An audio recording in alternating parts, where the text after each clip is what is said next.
오늘 저희가 좀 깊이 파고들어 볼 이야기는 마치 한 편의 영화 같습니다. 장면 하나하나가 상징적이죠. 배경은 사우디아라비아 리야드, 이탈리안 슈퍼컵 결승전이 막 끝난 직후의 상황입니다. 나폴리가 우승해서 밤하늘엔 불꽃놀이가 터지고 분위기는 최고조에 달했어요. 당연히 모든 카메라는 우승팀을 비춰야 했지만 이상하게도 기자들은 전부 다른 한 사람에게 몰려가 있었죠. 그날 경기에 단 1분도 뛰지 않은 부상 중인 선수, 바로 케빈 더 브라이너였습니다. 이 장면이 모든 이야기의 시작점입니다. 겉으로 보면 시상식에 혼란스러운 한 장면 같지만 여기서 오고 간 대화는 현대 축구에서 가장 중요한 자기 고백 중 하나로 남을 만했죠. 단순히 한 선수가 이적설을 부인하는 차원이 아니었습니다. 위대한 선수란 무엇인가라는 질문에 대한 아주 깊이 있는 대답이 담겨 있었어요. 오늘 저희의 미션은 전 세계 축구 팬들을 들썩이게 했던 손흥민 더 브라이너 드림팀 루머에 대해 더 브라이너가 어떤 방식으로 그리고 왜 거절했는지를 깊게 파고들어 보는 겁니다. 단순히 안 간다는 말이 아니었죠. 그 안에는 존중과 자기 객관화에 대한 이야기가 담겨 있었습니다. 자, 그럼 그날 밤 리야드의 믹스트 존 현장으로 한번 들어가 보시죠. 당시 분위기를 상상해 보면 정말 흥미롭습니다. 원래 믹스트 존은 선수와 기자가 뒤섞여 엄청 정신없는 곳이죠. 그런데 그날은 좀 달랐다고 합니다.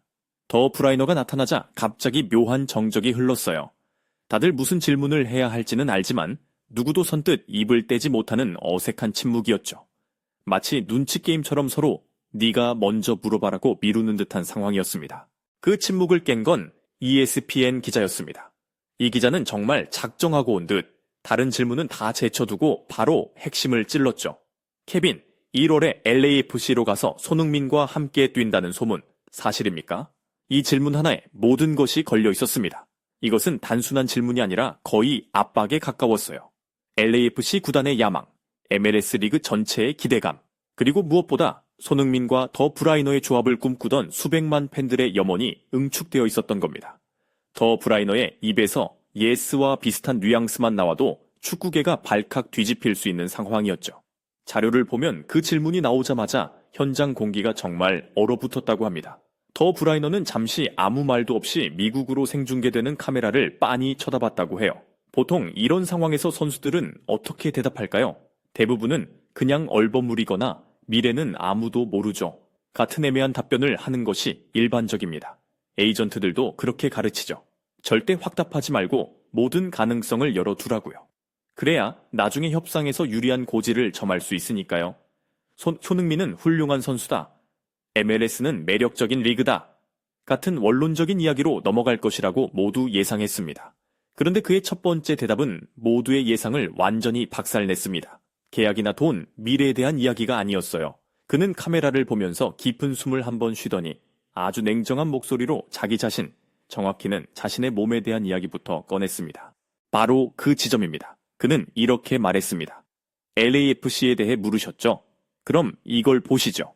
하면서 가리킨 것은 계약서나 통장이 아니라 다리를 약간 저는 자기 자신이었던 셈이죠.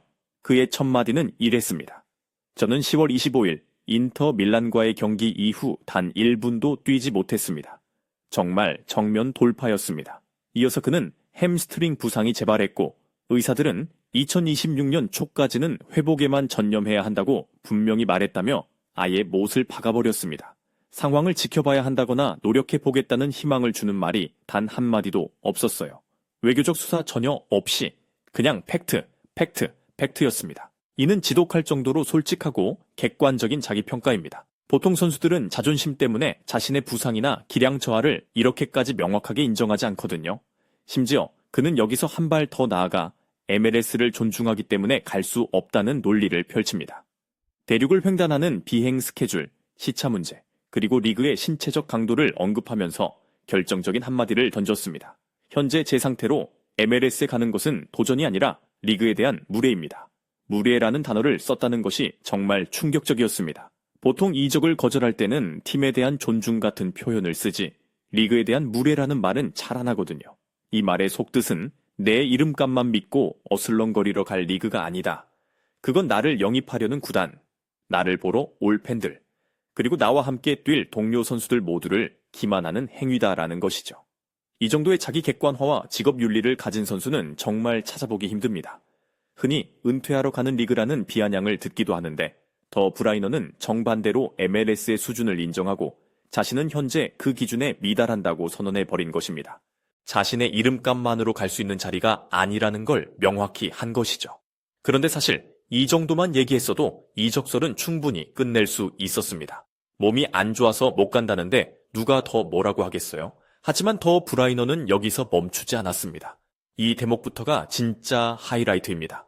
그가 왜 자신이 지금 당장 손흥민과 함께 뛸 수 없는지를 아주 냉철한 전술적인 관점에서 설명하기 시작했죠. 이 부분이 바로 더 브라이너가 왜 천재라고 불리는지를 보여주는 대목입니다. 보통 스타 선수들은 우리가 모이면 어떻게든 되겠지 라는 막연한 자신감 혹은 에고가 있습니다. 최고의 재료를 섞으면 최고의 요리가 나올 거라는 생각처럼요. 하지만 그는 그 조합의 이면에 있는 전술적 충돌 가능성을 먼저 내다본 겁니다. 그의 분석은 정말 날카로웠습니다. 자료에 나온 그의 말을 그대로 전해드리면 먼저 손흥민에 대해 이렇게 평가해요. 손은 속도와 공간, 그리고 폭발적인 전환 순간을 바탕으로 플레이하는 선수입니다.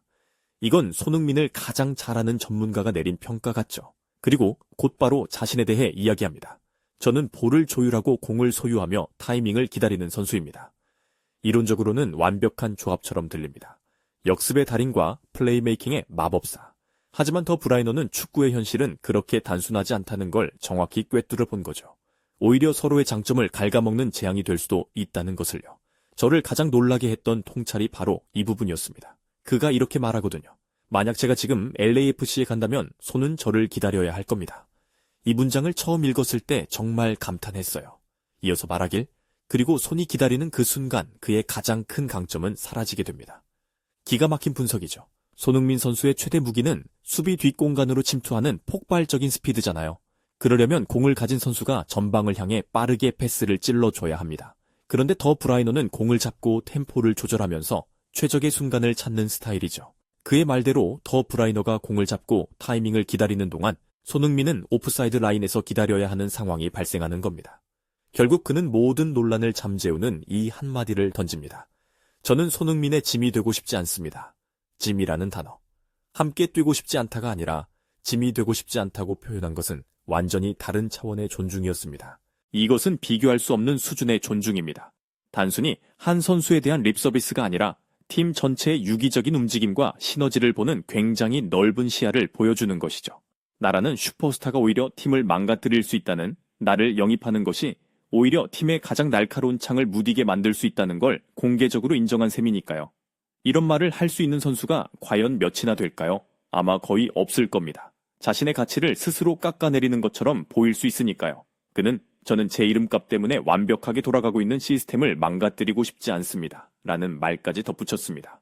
듣고 보니 이것은 MLS생을 거절한 것이 아니라 오히려 손흥민이라는 선수를 완벽하게 보호하겠다는 선언처럼 들립니다. 자신의 명성이라는 거대한 변수가 팀의 긍정적인 영향이 아닌 부정적인 짐이 될 수 있다는 걸 인지하고 그것을 감수하며 공개적으로 이야기한 겁니다. 정말 대단한 용기이자 축구에 대한 깊은 이해가 없으면 불가능한 발언입니다. 이렇게 신체적 한계와 전술적 존중이라는 두 가지 이유로 이적설을 완벽하게 차단한 더 브라이너는 마지막으로 자신의 현재에 대한 이야기를 합니다. 나폴리와의 계약이 2027년 여름까지 남아있고 자신은 그 약속을 지킬 거라고 분명히 밝혔죠. 맨체스터를 떠나 상처받았던 자신을 따뜻하게 안아준 나폴리라는 도시에 대한 애정도 표현했습니다. 여기서 두 선수의 철학이 겹치는 부분이 보이는 것도 흥미롭습니다. 더 브라이너가 가장 많은 돈을 주는 곳이 아니라 나를 진정으로 필요로 하는 곳을 선택했다고 말하는데 이는 손흥민 선수가 오랫동안 토트넘에 남았던 이유와도 일맥상통하죠. 선수 생활의 후반기에 접어든 두 월드 클래스가 돈이나 명예보다는 소속감과 행복이라는 가치를 더 중요하게 생각한다는 걸 보여주는 대목입니다. 그런데 이대로 인터뷰가 끝났다면 그냥 모범적인 프로 선수의 정석적인 인터뷰로 남았을지도 모릅니다. 하지만 더 브라이너는 팬들이 가진 드림팀에 대한 꿈의 문을 완전히 닫아버리지 않았습니다. 오히려 훨씬 더 멋진 방식으로 그 꿈을 남겨뒀죠. 이 부분이 정말 극적이었습니다. 인터뷰 내내 냉정하고 진지했던 그가 처음으로 표정을 풀고 미소를 지으면서 이렇게 말하거든요. 여러분이 저와 손이 함께 뛰는 걸 얼마나 보고 싶어 하는지 압니다. 사실 저도 마찬가지예요. 그래서 제가 그에게 직접 문자를 보냈습니다. 이 순간 현장 분위기가 완전히 반전됐을 겁니다. 수천억 원이 오가는 거대한 비즈니스와 계약 이야기를 하다가 갑자기 두 선수 사이에 개인적이고 인간적인 약속으로 이야기가 전환되었으니 말이죠. 정말 영리한 화법입니다. 이적설이라는 소음은 완벽하게 잠재우면서도 팬들이 가진 꿈 자체는 깨뜨리지 않았어요. 깨뜨리기는커녕 오히려 그 꿈을 훨씬 더 아름답고 순수한 형태로 바꿔서 선물했죠. 거대한 자본의 논리가 지배하는 이적 시장의 가십이 아니라 두 선수의 우정과 축구에 대한 순수한 열정의 상징으로 말입니다. 그의 제안은 거액의 계약이 아니었습니다. 단 한 번의 자선 경기, 딱 90분, 단 하룻밤의 꿈을 제안한 거죠. 그는 이렇게 약속합니다. 만약 제 다리가 완벽하게 회복된다면 언젠가 미국에 갈 겁니다.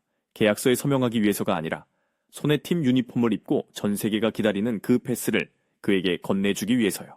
정말 로맨틱한 제안입니다. 이적 시장의 모든 복잡한 셈법을 단번에 뛰어넘어 축구 그 자체의 즐거움과 팬들의 판타지를 위한 약속으로 모든 것을 정리해버린 거죠.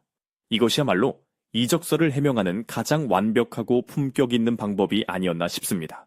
현실적인 거절과 이상적인 약속을 동시에 보여준 겁니다. 이 인터뷰가 나간 후에 축구계의 전설들의 찬사가 쏟아졌습니다. 이탈리아의 명장 아리고 사키는 좋은 선수는 어떻게 플레이해야 하는지 안다. 하지만 위대한 선수는 언제 거절해야 하는지 안다는 말을 남겼고요. 로마의 황제 프란체스코 토티는 그는 나폴리에서 행복하다. 그냥 행복하게 내버려 둬라며 그의 결정을 존중했습니다. 결국 그는 하나의 시끄러운 루머를 잠재웠지만 그 대신 우리 모두에게 훨씬 더 멋지고 가슴 뛰는 꿈 하나를 남겨준 셈입니다. 드림팀은 현실이 되지 않았지만 오히려 더 완벽한 상상으로 남게 된 것 같습니다. 더 브라이너의 패스를 받아 질주하는 손흥민의 모습. 이제 이건 언론의 가십거리가 아니죠. 언젠가 단 하루를 위해 이루어질지도 모르는, 그래서 더 소중한 꿈이 됐습니다. 바로 그겁니다. 오늘 이 이야기를 마무리하면서 청취자 여러분께 마지막으로 이런 질문을 던져보고 싶습니다. 우리는 오늘 드림팀이 무산되는 과정을 지켜봤습니다. 하지만 어쩌면 이렇게 결코 현실이 되지 않기에 더 완벽하게 남는 꿈이야말로 가장 아름다운 꿈이 아닐까요? 현실이 되는 순간 수많은 비판과 평가에 직면해야 하지만 상상 속에 머무는 꿈은 영원히 완벽할 수 있으니까요. 더 브라이너는 우리에게서 하나의 팀을 빼앗아간 것이 아니라 영원히 깨지지 않을 완벽한 꿈 하나를 선물한 것 아닐까요?